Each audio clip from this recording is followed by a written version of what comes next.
It was the 4th of July, and I was halfway through grilling burgers in my backyard when the explosion rocked my garage, not a metaphorical one. A real, deafening, glass-rattling boom that sent a column of smoke curling into the sky like a scene straight out of a war movie.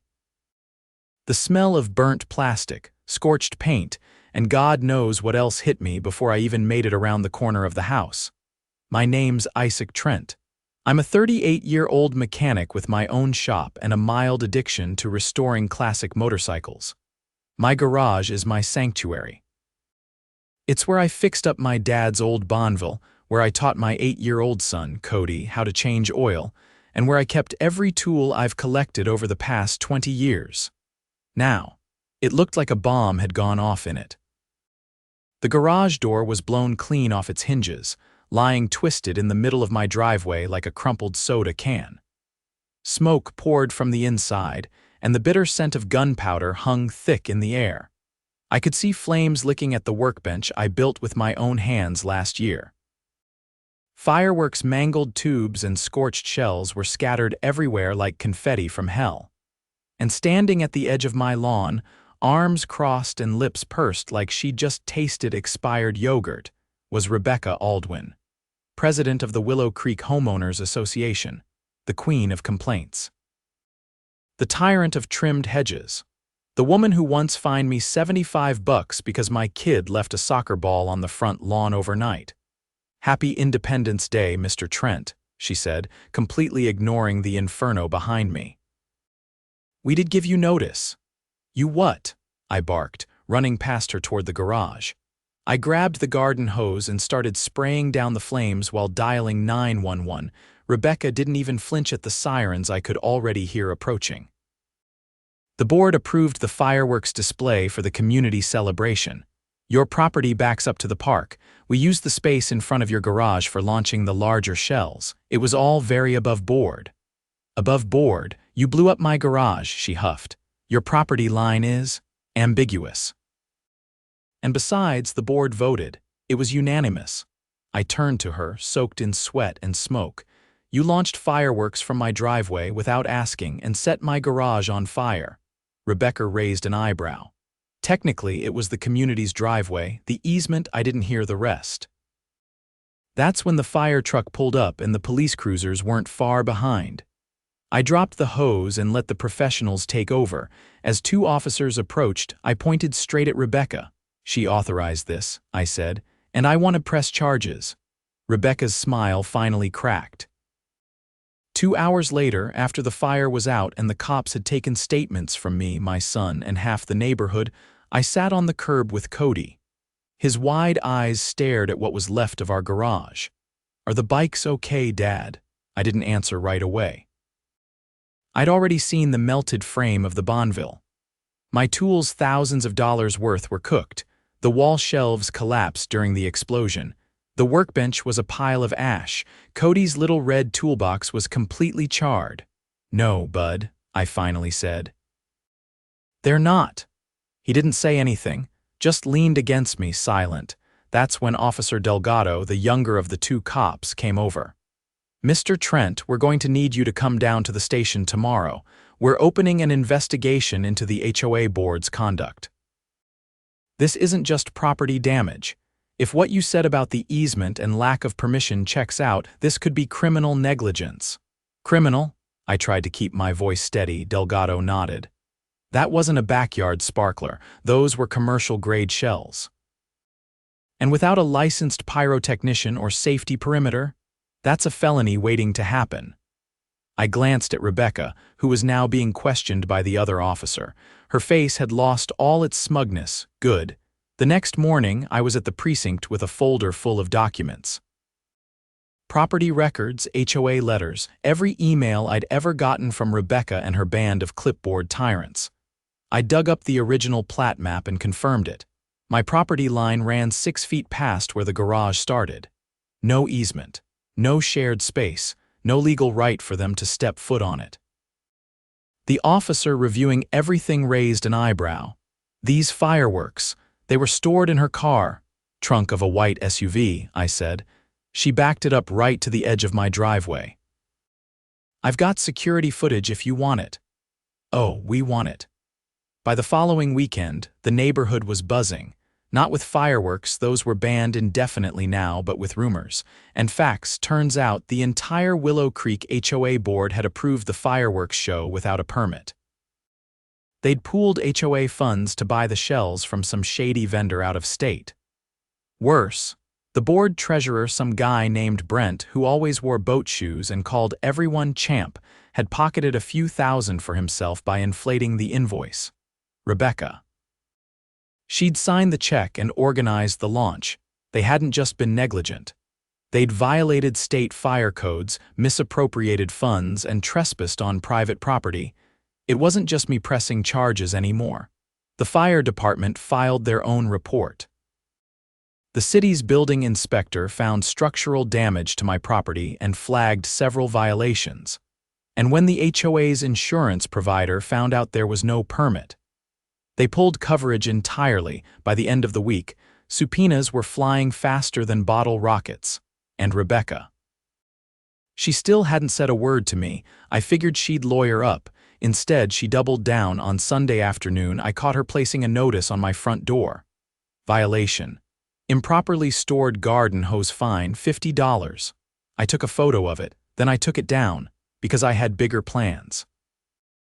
The morning after Rebecca taped that insulting violation notice to my door, I was sitting at my dining table with a cup of black coffee going cold beside me, and a manila folder twice as thick as the one I'd taken to the station. I'd spent most of the night sorting through receipts, camera footage backups, and a list of every questionable HOA fine I'd received over the past 5 years. Not because I planned to pay a single one, but because I finally had leverage. At 8:42 a.m., right on cue, my phone buzzed. A new email from Detective Hollies, the lead investigator from the city's financial crimes unit. I opened it with the kind of anticipation usually reserved for court summons or lottery tickets. "Isaac, thanks for the documents. We've looped in the district attorney's office." Their financial analyst flagged unusual disbursements in the HOA's account over the past fiscal year. "We're moving forward with a warrant for all HOA board financial records." Also, the footage of the vehicle unloading fireworks directly onto private property is being forwarded to the fire marshal's office. "We'll keep you in the loop." Hollies. I didn't smile. Not yet. Not until I saw handcuffs. Before noon, I was back at the station, this time not with paper but with people. I'd spoken to 4 neighbors already. Mrs. Ortega, a retired nurse who'd been fined for a non-compliant mailbox that matched the rest of ours. Carl, a landscaper who'd been forced to replace his fence twice because the board changed material guidelines mid-season. And the Nuyens, who'd almost been taken to collections over a fake pool violation they never received notice for. Each of them had stories. Each of them had documents, and all of them were sick of the HOA's nonsense. Detective Hollies met us in the conference room and gestured to the stack of evidence growing on the table. "I'll be honest," he said, flipping through a ledger printout Mrs. Ortega brought in. "We expected some financial mismanagement. What we didn't expect was this level of coordinated fraud." He held up a page showing a vendor named Sunrise Maintenance Solutions, a company none of us had ever heard of, billing the HOA for monthly landscaping services at double the usual rate. According to Carl, he'd been doing the landscaping for over 3 years and at a third of that cost. "They're laundering money," Holly said, "and if this company doesn't exist, that's wire fraud and tax evasion." He didn't need to say more. We all knew what that meant. This wasn't just about fireworks anymore. The next day, the unmarked cars rolled into Willow Creek.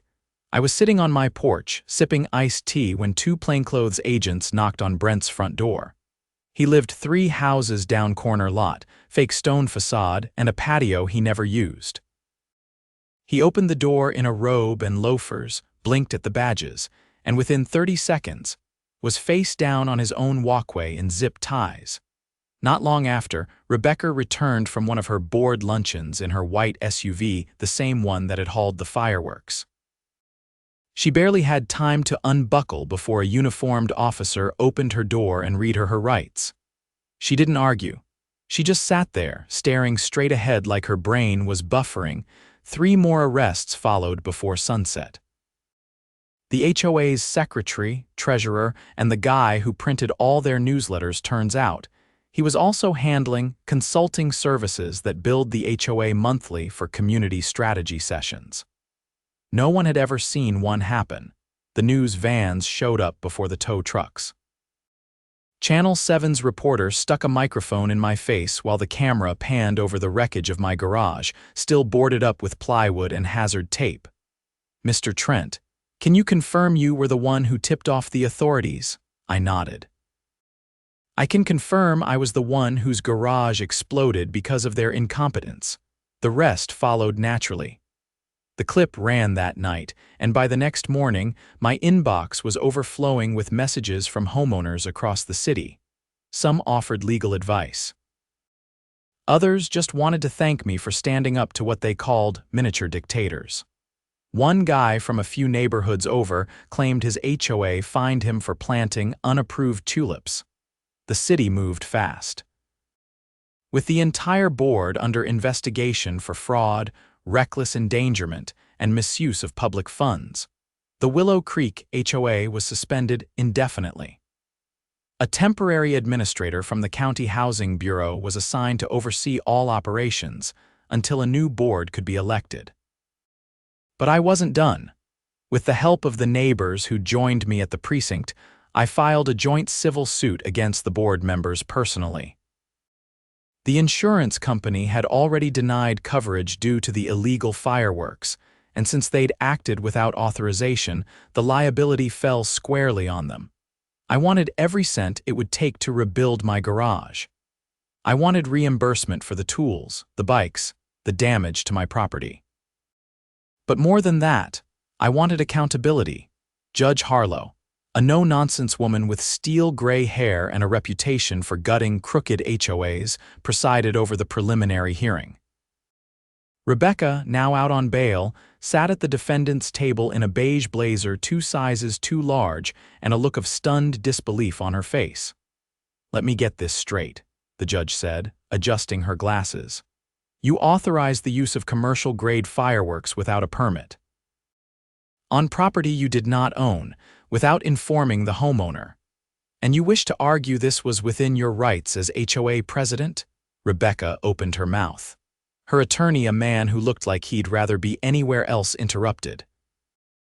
"Your Honor, we'd like to request a continuance." "Denied," Judge Harlow said. "Plaintiff has provided overwhelming evidence. We're moving forward." The hearing concluded with the judge allowing the case to proceed to trial, but we didn't need to wait that long. 2 weeks later, Rebecca's attorney contacted mine with a settlement offer. Full compensation for the garage, tool replacement, and an additional payout for emotional distress. I accepted, but I didn't let them include a gag order. I wanted to talk. The story hit local radio, then a podcast.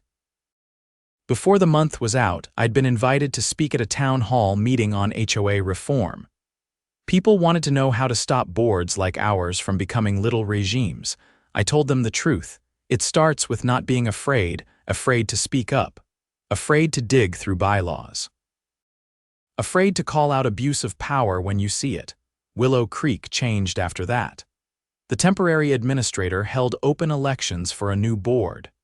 This time, every candidate had to attend a public forum and answer questions from the community. I didn't run. I'd had enough of HOA politics to last me a lifetime, but I helped moderate the event. And when the new board president, a quiet but sharp woman named Denise from the next block over, took office, the first thing she did was pass a motion. No more fireworks. Ever. The garage is almost finished now. Better than before: reinforced walls, upgraded insulation, and a fire suppression system just in case. Cody picked out a new red toolbox. I let him paint the cabinets with flames. He said it made the place look dangerous, but in a cool way. I still keep the original violation notice from Rebecca, the one about the garden hose in a frame above the workbench, not because I'm bitter. Because it reminds me that even the most ridiculous abuses of power can spark something bigger. And sometimes, when the smoke clears, you get to rebuild stronger. The first real rain of the season came down hard, drumming on the half-finished roof of my new garage like 1,000 hammers. I stood inside, watching water bead on the fresh drywall, satisfied that the new sealant was doing its job. The scent of sawdust and wet concrete filled the air, and for the first time since the explosion, the space felt like it belonged to me again. But the storm outside wasn't just weather. 3 days earlier, the county administrator overseeing the Willow Creek HOA had received an anonymous tip that linked the old board to something far worse than fraud or mismanagement. The tip wasn't vague. It included digital files, emails, and banking records. I hadn't seen them myself, but I'd heard enough from the investigator who showed up at my door asking questions. "Mr.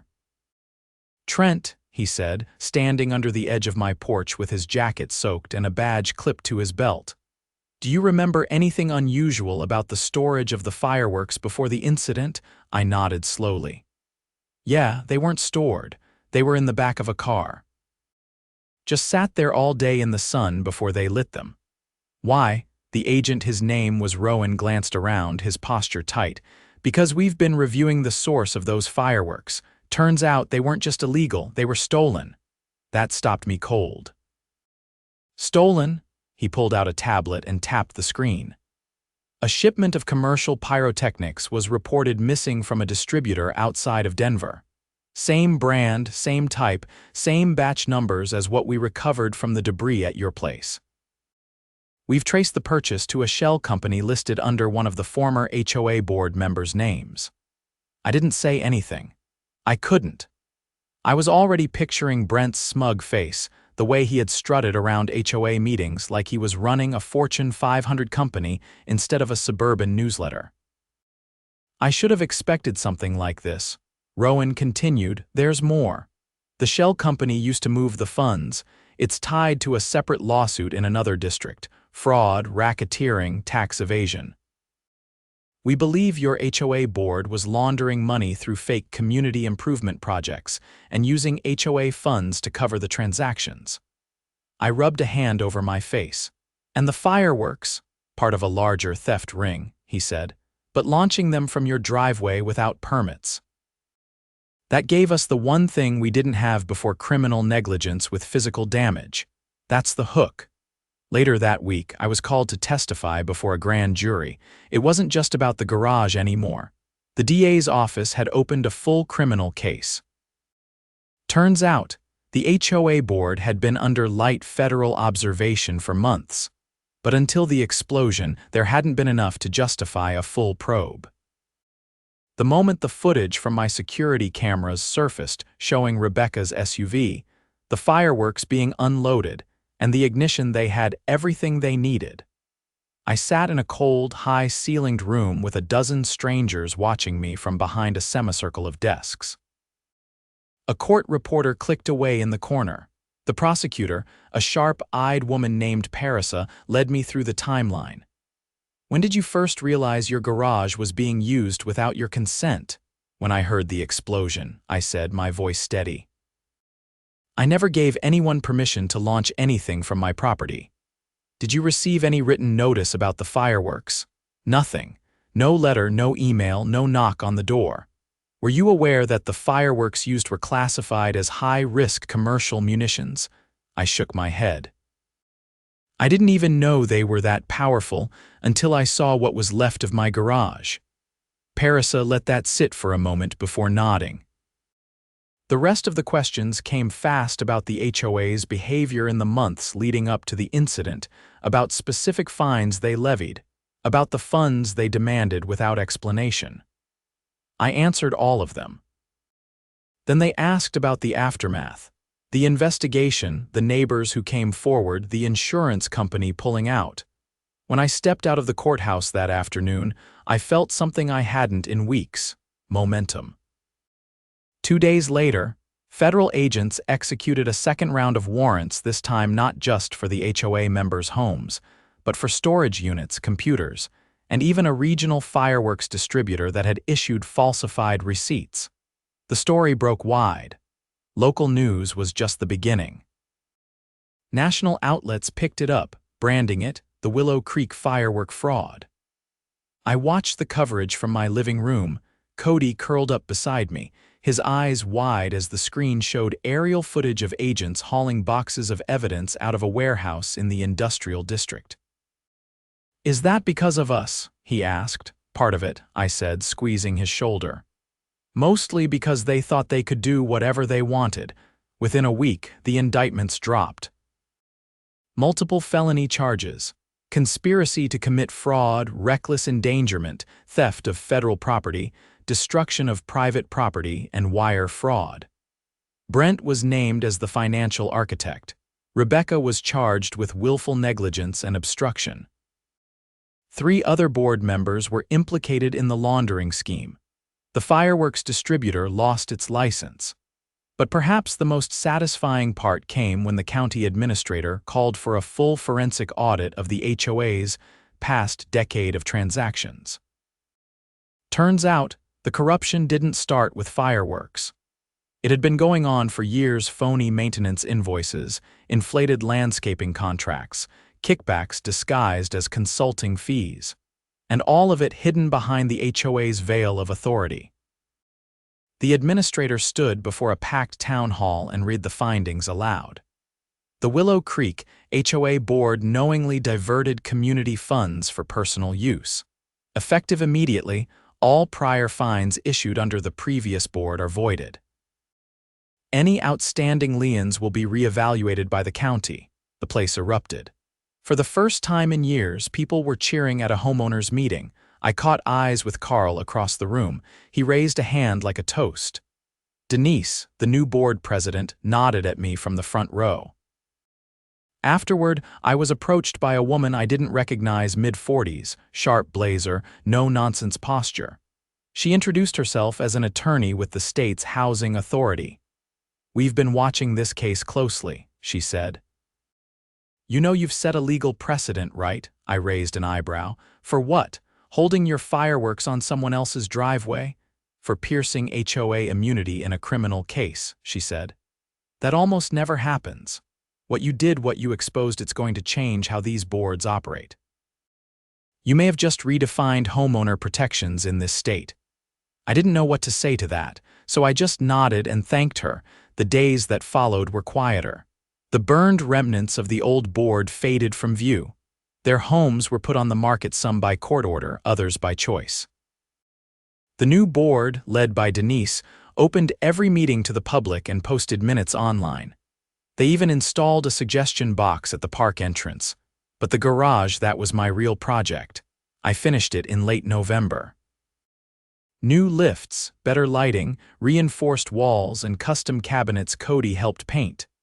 I hung a framed copy of the county's official declaration voiding my old fines right above the entrance, not for spite, just as a reminder.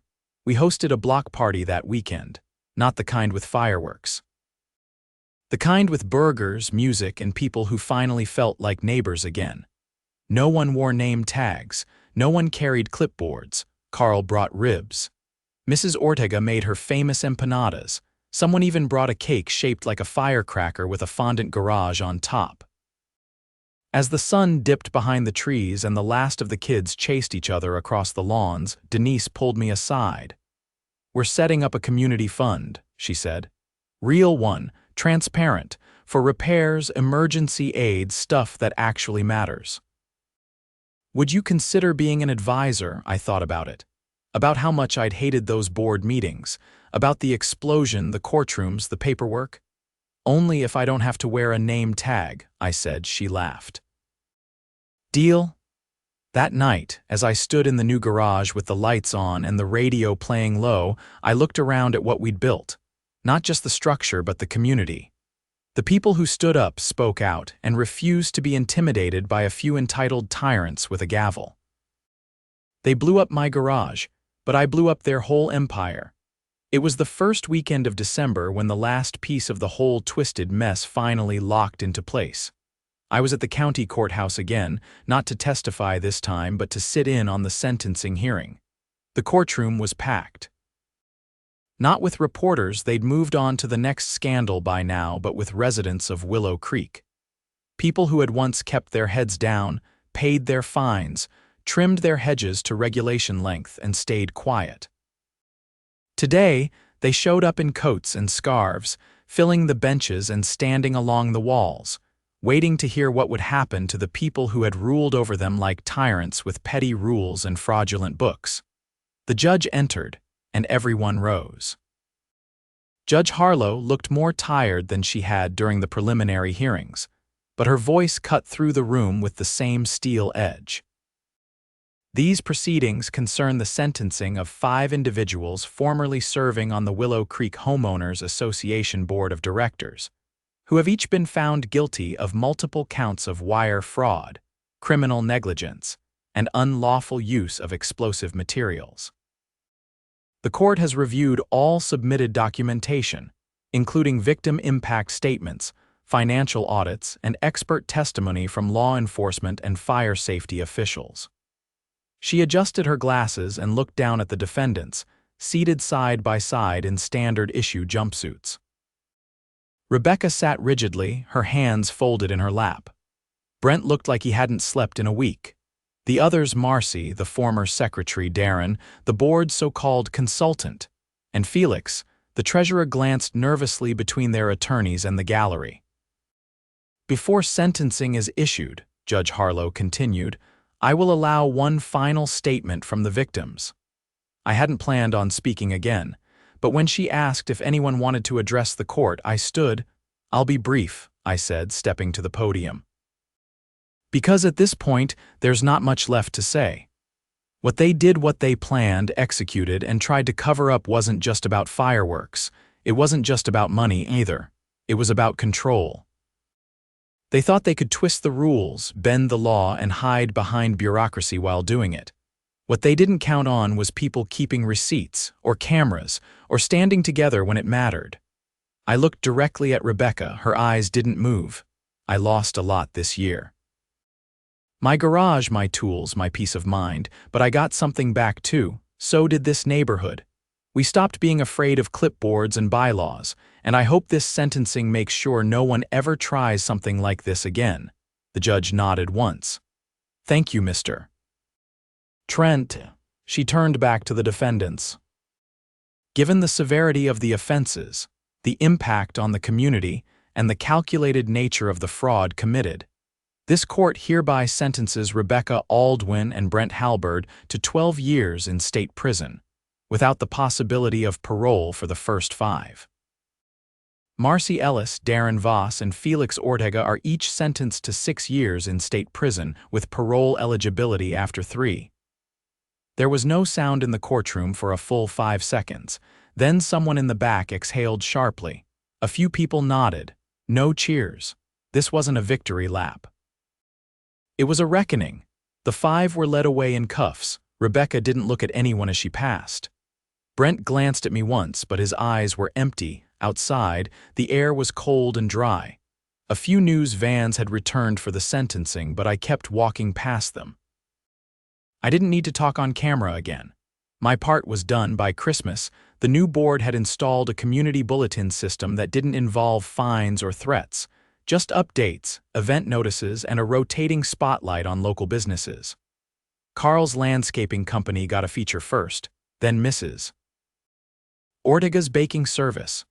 One afternoon, Denise stopped by the garage holding a clipboard, not the HOA kind, just a plain one with notes. Isaac, she said, we're organizing a neighborhood rebuild fund for anyone still dealing with damage or leftover costs from the board's actions. Some folks were hit harder than others. We've got a few volunteers, and I was hoping you'd help us coordinate tool donations and maybe give advice on rebuilding. I looked around at the garage. The new lift gleamed. Cody's red toolbox sat under the counter, now covered in stickers from every tool brand we could find. I nodded. Yeah, I can do that. She smiled and handed me a folder with the first few requests. Also, we want to offer you a permanent advisory seat, No voting, no meetings unless you want. Just someone to keep us honest. I thought about it for a second. Not because I wanted power. God knew I'd had enough HOA drama to last a lifetime, but because I understood now how easily things slipped when nobody was watching. I'll take it, I said. But I'm not wearing a name tag, she laughed. Deal? That winter, I spent more time helping my neighbors than I did working on bikes. We rebuilt fences, patched roofs, replaced stolen tools, and cleared out a lot of bad history. We made something better in its place. By spring, Willow Creek had changed. Not completely, but enough. The HOA meetings were open forums now. Budgets were posted online. Fines were rare, reasonable, and voted on publicly. The rules didn't change overnight, but the people running them did, and that made all the difference. One Saturday, Cody and I were working on a used bike someone donated to the Rebuild Fund. It was a rusted Yamaha from the 80s, and we just managed to get the engine to turn over when he looked up at me. You think they're gonna try to come back? Like after prison, I wiped my hands on a rag and leaned back against the workbench. Maybe, I said. But the next time someone tries to run this place like a kingdom, they're gonna find a neighborhood that knows better, and people ready to stand up. He nodded, then went back to the carburetor. Later that night, I sat alone in the garage, the door open to the cool breeze. The lights from the house glowed behind me, and somewhere down the block, I could hear kids playing. I looked around at everything we'd rebuilt, not just boards and bolts, but trust too. The kind that comes from people who have seen the worst of what unchecked power can do and decided never to let it happen again. They'd blown up my garage, but I'd helped blow the lid off something far bigger. And this time, we were the ones left standing.